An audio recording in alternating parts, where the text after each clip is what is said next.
일본의 복음화를 위해서 또 함께 기도로 나아가는 그러한 우리들 모두가 되기를 바랍니다. 오늘 보내시는 하나님, 우리 가스펠 프로젝트의 우리 순서 가운데 보내시는 하나님 6번째가 됩니다. 사명이 일상이 되다라는 제목으로 사도행전 20장의 말씀을 가지고 특별히 사도 바울의 3차 선교 여행을 이렇게 생각하면서 여러분과 함께 말씀을 나누게 됩니다. 오늘도 이 말씀이 우리의 영혼을 깨우고 또 하나님 앞에 소원하며 또 새롭게 또 나아가는 그러한 귀한 능력의 말씀이 되기를 원합니다. 주여 말씀하여 주옵소서. 우리 그 마음을 가지고 하나님 말씀 높이 들어보시길 바랍니다. 저는 여러분의 손에 늘 말씀이 있게 되기를 바랍니다. 같이 고백합니다. 시작. 주의 말씀은 내 인생의 빛입니다. 주의 말씀은 내 삶을 변화시킵니다. 주께서 말씀하신 대로 나는 하나님의 사랑받는 자녀입니다. 나는 축복의 통로입니다. 오늘도 주의 말씀에 마음의 문을 엽니다. 말씀하여 주옵소서. 듣고 깨닫고 말씀대로 살겠습니다. 아멘. 아멘. 자, 그 고백을 가지고 우리 사도행전 20장 17절에서 24절까지의 말씀입니다. 신약성경 223페이지가 되겠습니다. 사도행전 20장 우리 17절부터 24절까지의 말씀을 함께 읽음으로써 우리 하나님 말씀 받도록 합니다. 같이 읽습니다. 시작. 바울이 밀레도에서 사람을 에베소로 보내어 교회 장로들을 청하니 오매 그들에게 말하되 아시아에 들어온 첫날부터 지금까지 내가 항상 여러분 가운데서 어떻게 행하였는지를 여러분도 아는 바니 곧 모든 겸손과 눈물이며 유대인의 관계로 말미암아 당한 시험을 참고 주를 섬긴 것과 유익한 것은 무엇이든지 공중 앞에서나 각 집에서나 거리낌 없이 여러분에게 전하여 가르치고 유대인과 헬라인들에게 하나님께 대한 회개와 우리 주 예수 그리스도께 대한 믿음을 증언한 것이라. 보라, 이제 나는 성령에 매여 예루살렘으로 가는데 거기서 무슨 일을 당할지 알지 못하노라. 오직 성령이 각 성에서 내게 증언하여 결박과 환난이 나를 기다린다 하시나 내가 달려갈 길과 주 예수께 받은 사명 곧 하나님의 은혜의 복음을 증언하는 일을 마치려 하면은 나의 생명조차 조금도 귀한 것으로 여기지 아니하노라.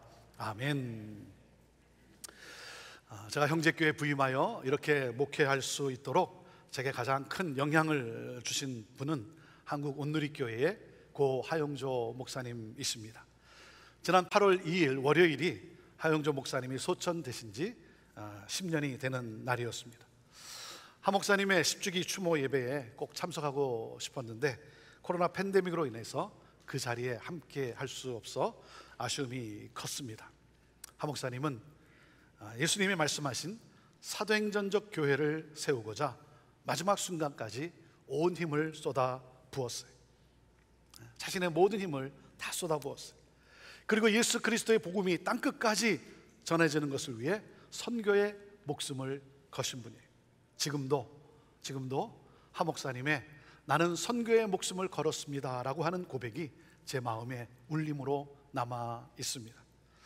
하 목사님이 소천되시기 몇 해 전 간 이식 수술을 받기 며칠 전이었습니다.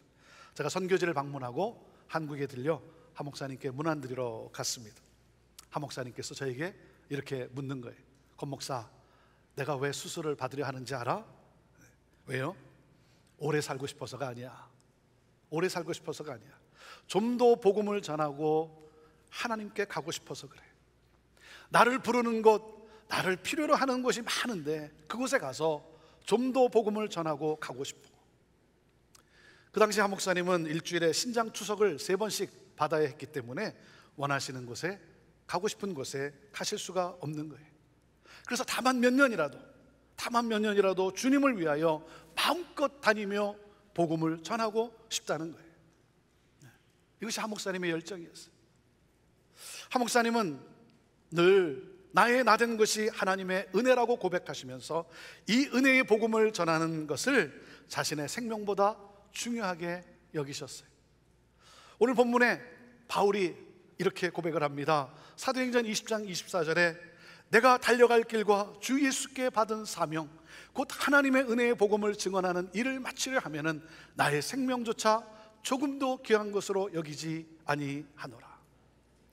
예수님께서 온 세상을 구원하는 사명을 다하기 위해 자신의 생명을 아끼지 않고 십자가를 지셨듯이 바울은 교회를 세우고 하나님의 은혜의 복음을 전하는 이 주님께서 주신 이 사명이 자신의 생명보다 더 중요하다고 고백하고 있어요. 바울의 이 고백이 하 목사님의 고백이었고, 그리고 하 목사님의 삶이었어요. 하 목사님을 찾아뵈면 꼭 하시는 말씀이 있었어요. 권 목사, 너무 무리하지 마. 너무 무리하지 마. 건강 챙겨가면서 해. 만나 뵈면 꼭 하셨던 말씀이에요. 그러면서도 정작 당신은 자신의 건강을 챙기지 않으셨어요. 그런데 그게 이해가 돼요. 이해가 돼요. 저에게 이렇게 말씀하시는 분들이 계세요. 목사님, 이젠 40대가 아닙니다. 무리하지 마세요. 천천히 하세요. 목회는 마라톤이잖아요. 건강을 돌보며 하세요. 저를 사랑해서 저를 위해서 그렇게 말씀해 주시는 것 저는 알아요. 그리고 건강을 돌아봐야죠. 저도 알아요. 그리고 저 또한 우리 부교육자들에게, 우리 목사님들에게 가끔씩 건강 잘 챙겨가면서 하라고, 건강이 중요하다고 저도 그렇게 말을 해요. 그런데 그렇게 되질 않아요. 그렇게 되질 않아요. 부족하지만 주의 몸된 교회와 복음의 진보를 위해서라면 내 몸을 아낄 수 없는 거예요. 사랑하는 여러분, 예수님이 편안함을 추구하셨다면 인류를 구원하는 역사가 일어났을까요? 바울이 그렇게 하였다면 지금 우리에게 복음이 전해졌을까요? 고하영조 목사님이 그렇게 사셨다면 오늘날의 온누리교회가 있을까요? 저와 여러분이 편안함을 추구한다면 훗날의 열매가 있을까요? 부족하지만 마지막 호흡 다할 때까지 사명을 향해 달려가고 싶은 거예요. 바울의 이 고백이 나의 고백이 되기를 원하고, 그리고 바울처럼 살고 싶은 거예요. 바울처럼 살고 싶어요. 여러분은 하루하루를 어떻게 사십니까? 어떻게 살아가고 계십니까? 하나님 나라와 복음을 위해, 교회의 영광을 위해 여러분 열정을 가지고 땀을 흘리며 살아가십니까? 아니면 어떻게 하면 하루라도 더 오래 살 수 있을까? 그것만을 위해 여러분 바둥거리며 사십니까? 사랑하는 여러분, 오래 산다는 것이 중요한 것이 아니에요. 오래 사는 것이 중요한 것이 아니라 주께서 주신 사명을 이루는 삶이 중요한 거예요. 예수를 믿는다고 하는데 주님이 주신 사명을 잊고 살다가 생을 마감하는 분들이 너무나 많아요. 너무나 많아요. 여러분은 떠날 준비가 되셨습니까? 여러분은 주님 앞에 설 준비가 되셨습니까? 사랑하는 여러분, 나를 향한 주님의 사명을 붙드세요. 우리 가정을 향한 주님의 사명을 붙드세요. 교회를 향한 주님이 주신 사명을 여러분 붙드세요.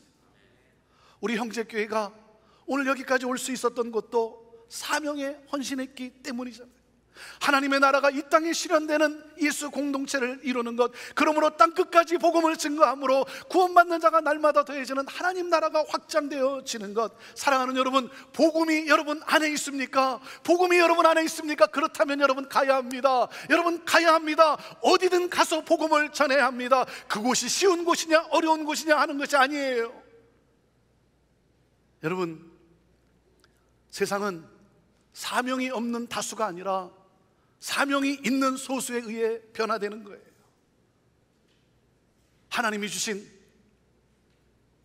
그 사명을 여러분 잊어버리셨습니까? 잊고 사십니까? 내가 왜 이곳에 사는지, 내가 무엇을 위해서 사는지에 대한 물음표가 느낌표가 될 수 있기를, 느낌표로 바뀌게 되기를 바랍니다. 오늘 이 말씀을 통해 하나님이 저와 여러분에게 주신 이 사명이 다시 회복되기를 바라요. 그리고 예수님이 모범을 보이셨던 것처럼, 바울이 그 뒤를 따라갔던 것처럼 나도 사명을 향해 살겠노라고 결단하는 사명이 일상이 되는 삶을 살아가게 되기를 주님의 이름으로 축원합니다.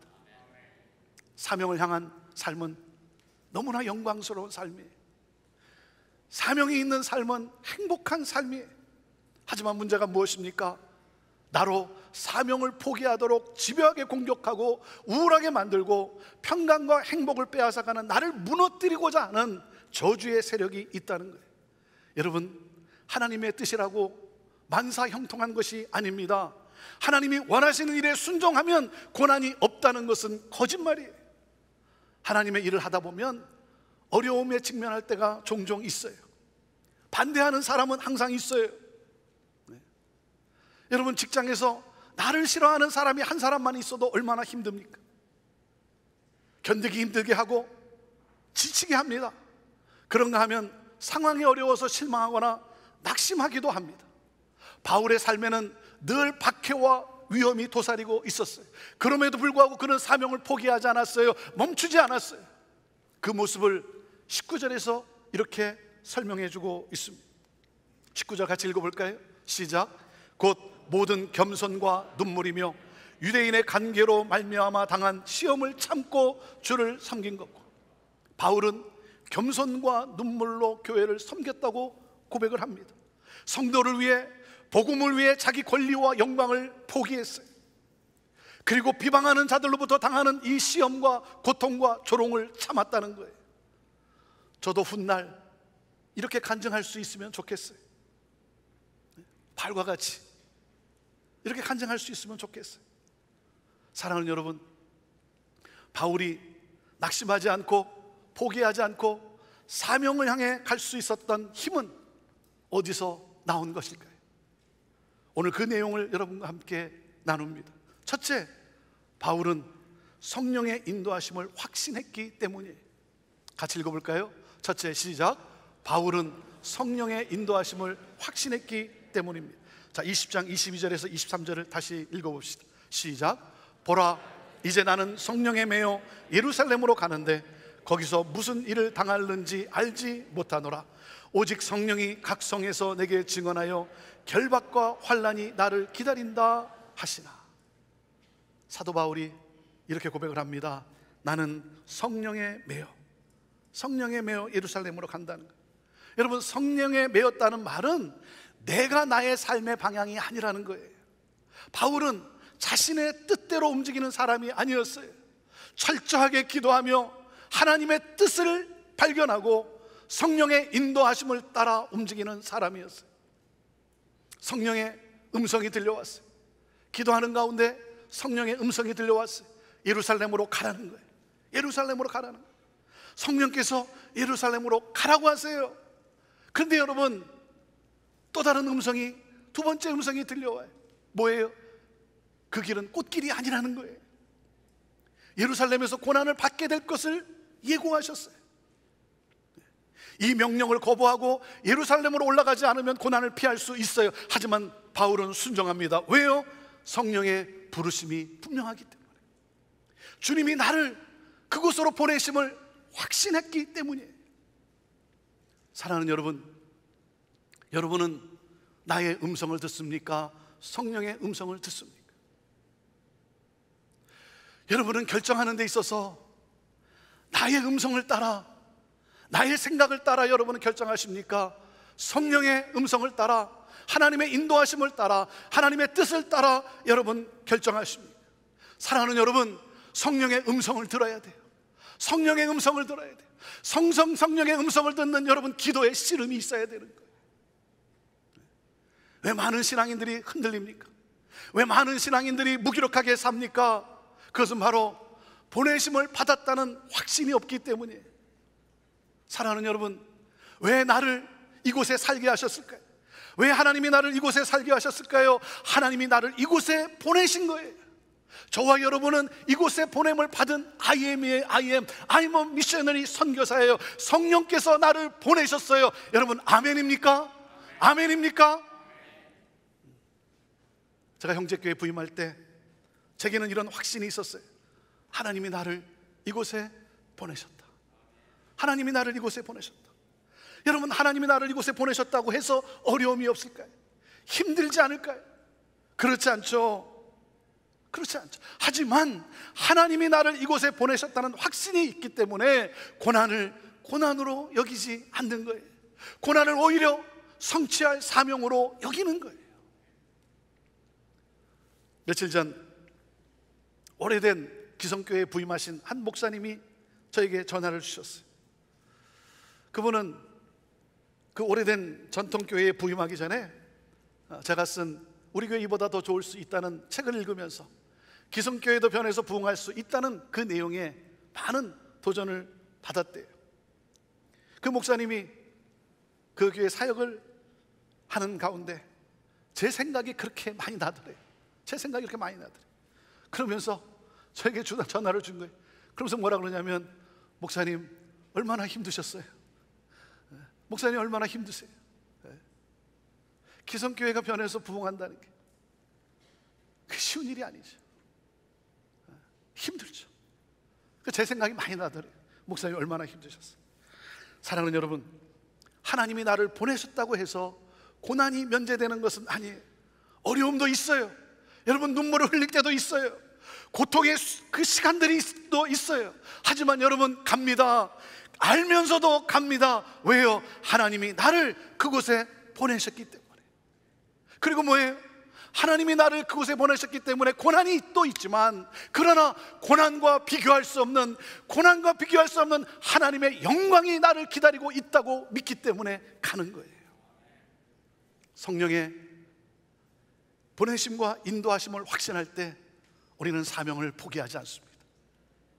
그리고 우리가 사명을 포기하지 않고 사명을 향해 나갈 수 있는 힘은 어디에 있습니까? 둘째, 하나님께서 바울에게 함께 동역할 사람들을 붙여 그를 격려해 주셨기 때문이에요. 자, 둘째 읽습니다. 시작. 하나님께서 바울에게 함께 동역할 사람들을 붙여 그를 격려해 주셨기 때문이에요. 사도행전 18장 1절과 2절 말씀입니다. 같이 읽습니다. 시작. 그 후에 바울이 아덴을 떠나 고린도에 이르러 아굴라라 하는 본도에서 난 유대인 한 사람을 만나니, 글라우디오가 모든 유대인을 명하여 로마에서 떠나라 한 고로 그가 그 안에 브리스길라와 함께 이달리아로부터 새로 온지라 바울이 그들에게 감회했어요. 지난주에 여러분 말씀에서 나눴듯이 바울은 아덴에서의 전도의 열매를 그렇게 맺지를 못했어요. 그렇게 수고했지만 전도의 열매가 없었어요.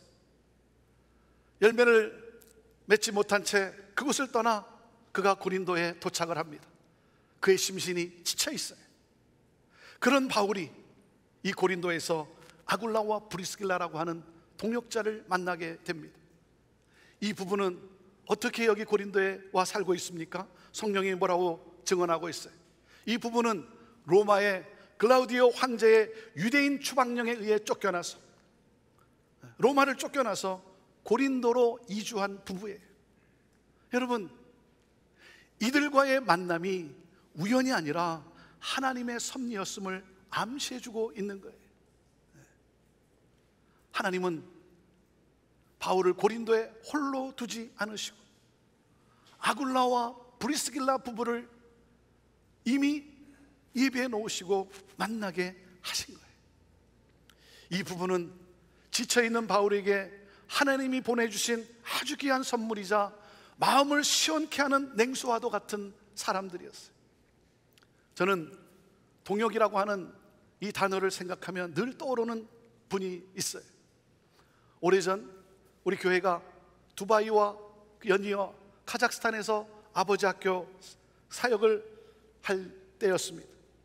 사역을 떠나기 3주 전에 갑자기 진행을 맡은 분이 갈 수 없는 상황이 되었어요. 3주가 남겨놓고 우리 진행자로 세워진 분이 갈 수 없는 상황이 되었어요. 그러니 새로운 진행자를 찾는다는 것이 얼마나 어려운 일입니까? 어떻게 하는가 하는 가운데 그때 중국에서 사업을 하고 있는 조성출 형제님이 생각이 나는 거예요. 제가 한국에 있을 때 함께 아버지 학교 사역을 섬겼던 분이고, 그리고 우리 형제교회가 아버지 학교를 시작할 때 와서 또한 섬겨주셨던 우리 형제님이, 그분이 생각이 나는 거예요. 그래서 전화를 했어요. 이만저만해서 진행자를 찾는 중에 형제님이 생각이 나서 전화를 했습니다. 그리고 제가 기대했던 대답은 이거예요. 목사님, 일정이 가능한지 알아보고 연락드리겠습니다. 그게 제가 기대했던 대답이에요. 또 그런가 하면, 목사님, 시간이 너무 촉박해서 이번에는 너무 어렵겠네요 하는 것이 제가 기대했던 대답이에요. 그런데요, 그 형제님이 그 순간 뭐라고 한지 아십니까? 목사님, 불러주셔서 감사합니다. 목사님, 불러주셔서 감사합니다. 그리고 두바이로 날라왔고 카자흐스탄까지 동행하면서 2주간을 함께 섬겼어요. 그렇게 사업에 바쁜 분이. 여러분, 이것이 동역이에요. 이것이 동역이에요. 동역은 기쁠 때뿐만이 아니라 힘들고 어려울 때 함께 하는 것이 바로 동역인 거예요. 하나님의 사역을 감당하다 보면 예상치 않은 일로 인해 지칠 때도 많고, 또한 나 혼자 애쓰고 있다는 느낌을 가질 때가 많습니다.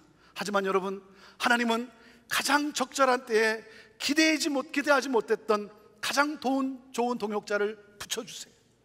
그리고 여러분, 기대했던 사람이 돕지 않는다고 실망할 필요가 없어요. 기대했던 사람이 돕지 않는다고 여러분 실망하지 마세요. 주님은 가장 좋은 동역자를 가장 적절한 때에 붙여주십니다. 그리고 그 동역자를 통해 위로와 격려를 주세요. 힘을 주세요. 이런 말이 있습니다. 빨리 가려면 혼자 가고 멀리 가려면 같이 가라. 무슨 말입니까? 행복한 동행이 중요하다는 거죠. 여러분, 행복한 동행이 있으면 고난의 길도 즐거운 거예요. 행복한 동행이 있으면요, 여러분, 고난도 낭만이 됩니다. 좋은 환경을 만났기 때문에 행복한 경우보다는 좋은 사람을 만났기 때문에 행복한 거예요. 그리고 기억해야 할 것이 있어요. 여러분, 동행이라는 것은 살아왔던 삶의 열매예요.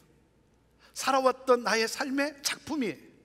여러분, 아무하고 동행하는 것이 아닙니다. 내가 살아온 세월의 열매예요. 내가 살아온 결과와 동행하는 거예요. 내 주변에 사기꾼들이 있다면 내가 그런 인생을 살아온 거예요. 내 주변에 나를 격려해주는 사람이 있다면 내 인생이 그런 삶을 산 거예요. 그래서 동행은 삶의 열매고 삶의 작품인 거예요. 사랑하는 여러분, 여러분은 누구와 동행하십니까? 인생의 여정에 상처를 주고받으면서 걸어가고 있습니까? 갈등하면서 아파하면서 인생의 길을 걸어가고 있습니까? 부부간에, 부모와 자식 간에, 성도와 성도 간에, 목사와 성도 간에 갈등하면서 아파하면서 인생의 여정을 여러분 걸어가고 있습니까? 그렇다면 그것은 뭐가 잘못돼도 한참 잘못된 거예요. 여러분, 관계는 행복한 동행을 위해서 주어진 거예요. 상처를 주고받으면서 살라고 붙여준 것이 아닙니다. 좋은 영향을 주고 여러분 위로와 격려의 동행으로 주어진 것이 관계인 거예요. 하루가 3년으로 느껴지는 것이 아니라 3년이 하루같이 느껴지는 동행을 위해서 모일 때마다 보고 싶은 사람, 모임의 윤활유 역할을 하는 사람, 교회 부흥에 없어서는 안 될 사람, 만나면 행복한 사람. 우리의 만남은 동역이어야 되는 거예요. 동역의 만남이어야 되는 거예요. 저는 많은 동역자들이 있어서 너무나 행복한 그러한 목사예요. 너무나 행복한 목사예요.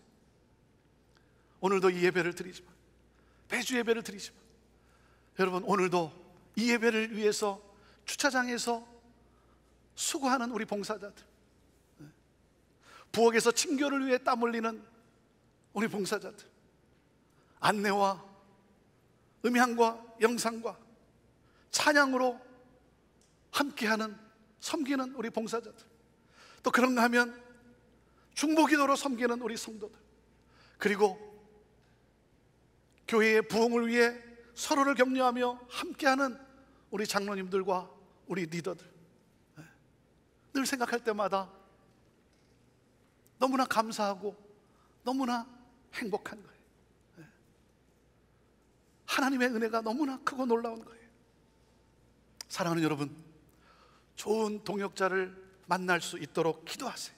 기도하세요. 그리고 더 중요한 것은 내가 좋은 동역자가 되어주는 거예요.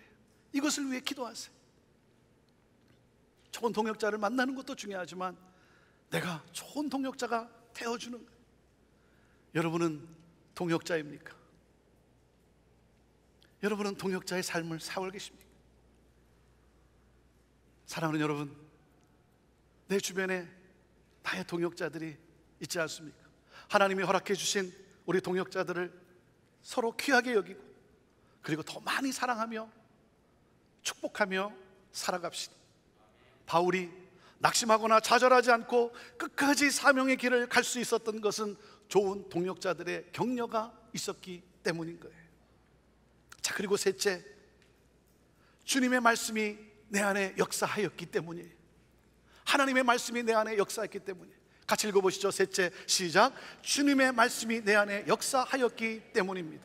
자, 사도행전 18장 9절과 10절 말씀입니다. 읽습니다. 시작. 밤에 주께서 환상 가운데 바울에게 말씀하시되 두려워하지 말며 침묵하지 말고 말하라. 내가 너와 함께 있음에 어떤 사람도 너를 대적하여 해롭게 할 자가 없을 것이니 이는 이 성 중에 내 백성이 많음이라 하시더라. 주님의 말씀이 바울에게 임했어요. 사랑하는 여러분, 우리가 아무리 힘들고 어려운 상황에서도 사명을 포기하지 않을 수 있는 힘은 어디서 오는 겁니까? 내게 말씀하시는 주님을 경험할 때예요. 하나님의 말씀이 내 안에 역사할 때예요. 낙심하고 두려워하는 바울을 만나주시는 하나님, 그 하나님이 곁에 다가와서 말씀하세요. 내 곁에 다가와서 말씀하세요. 두려워하지 말고 잠잠하지 말고 말하라. 내가 너와 함께 있기 때문에 어떤 사람도 너를 대적하여 해롭게 할 자가 없을 것이다. 여러분, 이 주님의 음성이 들려와야 돼요. 하나님의 말씀이 내게 임해야 되는 거예요. 여러분, 힘들고 어려우십니까? 바울을 만나주신 주님은 오늘 여러분에게 말씀하고 계십니다. 두려워하지 말라. 내가 너와 함께한다. 너의 가정은 무너질 수 없다. 너의 사업은 망가질 수 없다. 너는 치유된다. 너는 복을 받게 된다. 너는 축복의 통로야. 내가 너를 통해 영광을 받게 될 거야. 오늘도 나를 위로하시고 나를 격려하시고 새 힘을 주시는 주님을 만나는 여러분 되기를 바라요. 오늘도 말씀하시는 주님으로 인해 여러분의 가슴이 뜨거워질 수 있게 되기를 바라요. 하나님의 말씀을 읽을 때, 하나님의 말씀을 들을 때 성경에 기록된 이 말씀이 내 속에 역사해야 되는 거예요. 여러분의 마음이 말씀으로 뜨거워져야 되는 거예요. 그럴 때 우리는 사명을 향해 나갈 수가 있는 거예요. 제가 힘들고 어려울 때 주님이 제게 주신 말씀이 있어요. 그 말씀을 묵상할 때마다 하나님의 음성이 제 심장을 뛰게 하는 이사야에게 주신 말씀이었어요. 이사야 43장 1절에 4절이에요. 야곱아, 너를 창조하신 여호와께서 지금 말씀하시느니라. 이스라엘아, 너를 지으신 이가 말씀하시느니라. 너는 두려워하지 말라. 내가 너를 구속하였고 내가 너를 지명하여 불렀나니 너는 내 것이라. 너가 물 가운데로 지날 때 내가 너와 함께 할 것이라. 강을 건널 때 물이 너를 침몰치 못할 것이고 너가 불 가운데로 지날 때 타지도 아니할 것이요 불꽃이 너를 사르리지도 못하리니 대저 나는 여호와 내 하나님이요 이스라엘의 거룩한 자요 너의 구원자임이라. 내가 애굽을 너의 속량물로 구스와 수발을 너를 대신하여 주었노라. 내가 내 눈에 보배롭고 존귀하며 내가 너를 사랑하였은지 내가 내 대신 사람들을 내어주며 백성들이 내 생명을 대신할 것이다. 하나님이 말씀하세요. 저에게 말씀하세요. 주나, 너는 내 눈에 보배롭고 존귀한 자야. 내가 너를 사랑하고 있어. 두려워하지 마. 염려하지 마. 그 어느 누구도, 그 어떤 것도, 그 어떤 어둠의 세력도 너를 무너뜨리지 못해. 여러분, 주님의 말씀이 내게 임할 때 두려움을 이길 수 있는 거예요. 고난을 이길 수 있는 거예요.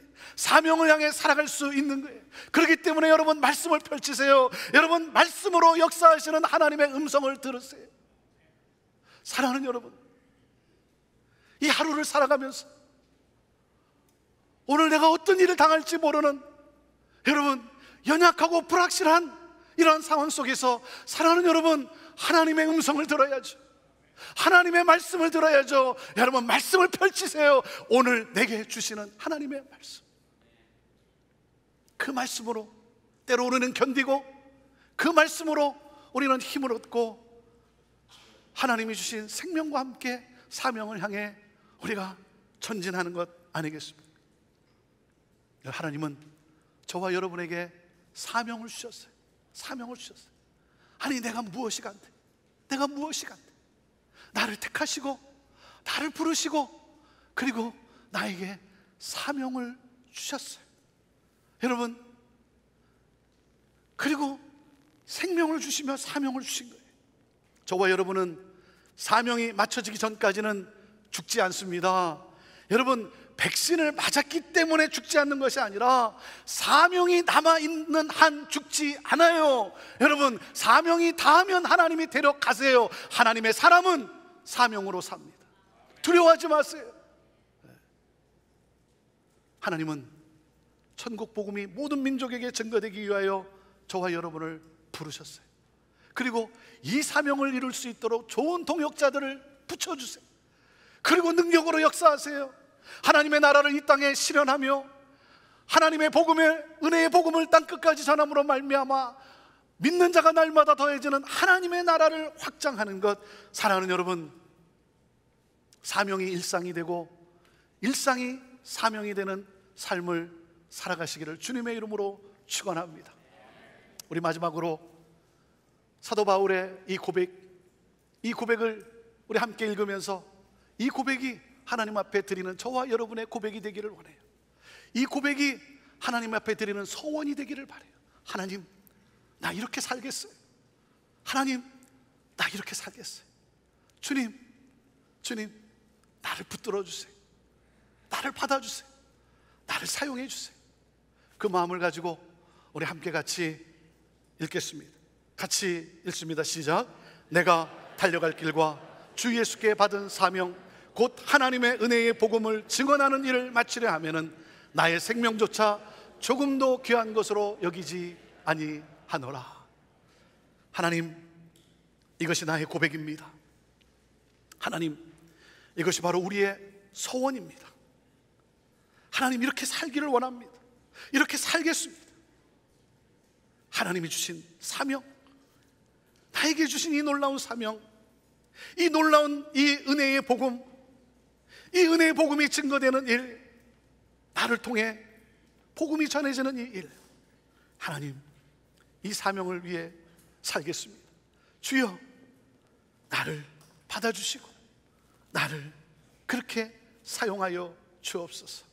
하나님, 오늘도 나를 택하셔서 나를 보내신 이 삶의 현장 속에서 아이엠으로 살아가며 하나님이 나를 보내셨다라고 하는 하나님 그 확신과 함께 오늘도 하나님이 베풀어 주실 그 놀라운 영광을 바라보며 살아가는 우리 사랑하는 성도들 되게 하여 주옵소서. 하나님, 어떤 눈물이 있습니까? 어떤 고통이 있습니까? 하나님, 때를 따라 돕는 은혜를 베푸시는 하나님, 필요한 동역자도 보내주시고 지치고 힘들 때 말씀을 펼칠 때 그 말씀으로 내게 음성을 들려주시고 그래서 포기하지 않고 일어나 찬양하며 나아가는 하나님, 그러한 우리의 삶이 되게 하여 주옵소서. 감사합니다. 찬양합니다. 하나님, 영광 받으옵소서. 예수님의 이름으로 축복하며 기도하옵나이다. 아멘. 함께 찬양하시겠습니다.